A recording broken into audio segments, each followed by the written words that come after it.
This is the equation for theorem of parallel axis, which states us that moment of inertia of object about any axis is equal to the sum of moment of inertia of body about an axis passing through its center of mass and product of mass of the body and square of the perpendicular distance between two parallel axes. This is the statement of the theorem of parallel axis. Now, as in this figure you can see, we have considered a body of mass m, where you can see this is the center of mass of the body through which the axis of rotation is passing, and moment of inertia of this entire body about this axis of rotation is denoted by IC. Now we have considered another point, say point O, through which axis of rotation is passing, about which we want to find out the moment of inertia of this body, and we denote it as IO. H is the perpendicular distance between these two parallel axes. So from this we can write IO, that is moment of inertia of this body about an axis passing through point O, is equal to sum of moment of inertia of a body about an axis passing through its center of mass and product of mass of the body and square of the perpendicular distance between these two parallel axes. Now, to prove this theorem, consider a rigid body of mass, say m. IC is the moment of inertia of the entire body about an axis passing through its center of mass. IO is the moment of inertia of this entire body about an axis passing through point O. Now we are going to divide this entire body into small element, each of mass dm. Consider one such element of mass dm which is present at point D. Now we are going to join this OD and CD, and we are going to draw a perpendicular from point D on the extended OC which will meet at point N. H is the distance between these two parallel axes, and let small x is the distance between center of mass and the point N.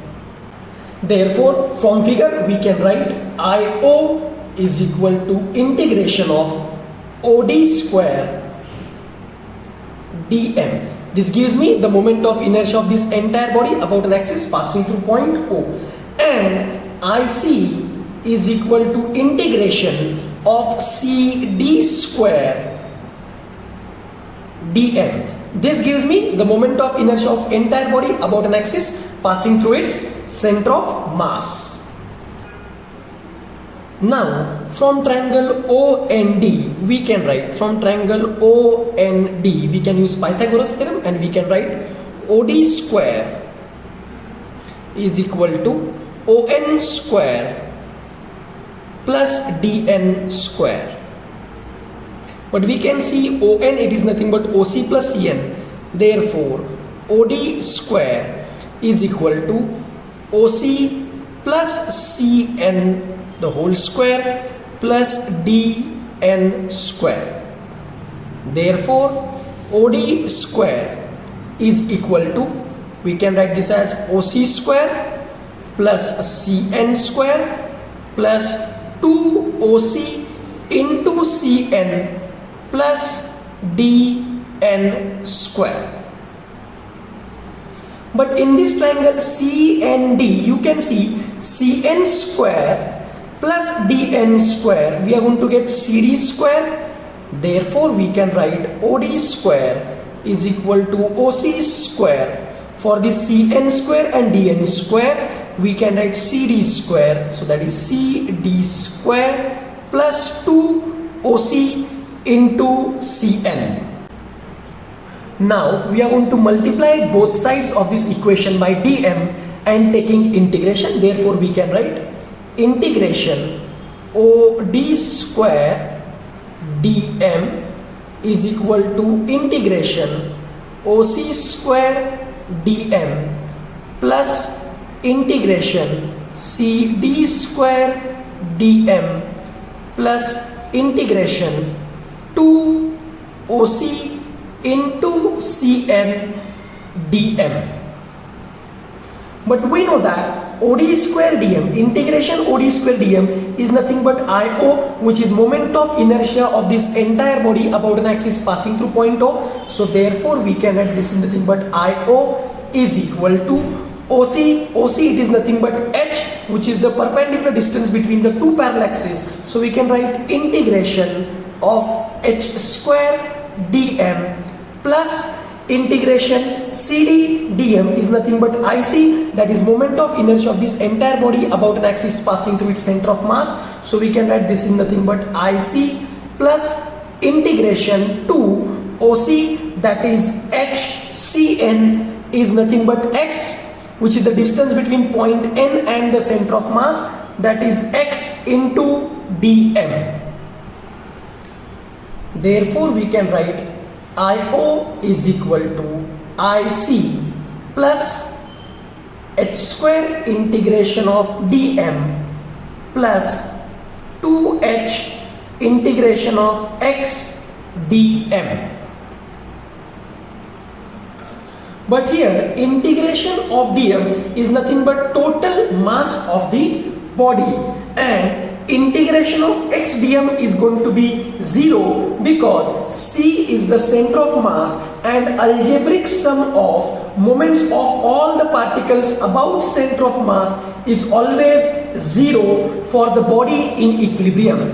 Therefore we can write IO is equal to IC plus integration of dm, that is nothing but total mass mh square. This is the proof for principle of parallel axis theorem. This is the equation for theorem of perpendicular axis, which states that moment of inertia of a plane lamina about an axis perpendicular to its plane is equal to sum of its moment of inertia about two mutually perpendicular axes concurrent with perpendicular axis and lying in the plane of the laminar body, that is Iz. This is the moment of inertia of this body about an axis along z axis which is perpendicular to this plane lamina, and Ix and Iy, these are the moment of inertia of the same body about two mutually perpendicular axes which are in the same plane of the lamina. Now in order to prove this, we are going to consider a rigid body of mass, say capital M, and is divided into small elements each of mass dm. Consider one such element dm present at point P, which is at a distance r from point O. Now we are going to draw perpendicular from point P on x-axis and on y-axis. Then we can say that point P is at a y distance from x-axis and point P is at a x distance from y-axis. Now from figure we can write moment of inertia of this body about z axis. We can write it as Iz is equal to integration of OP square dm, integration of OP square dm, but OP it is nothing but r, so we can write this is nothing but integration of r square dm.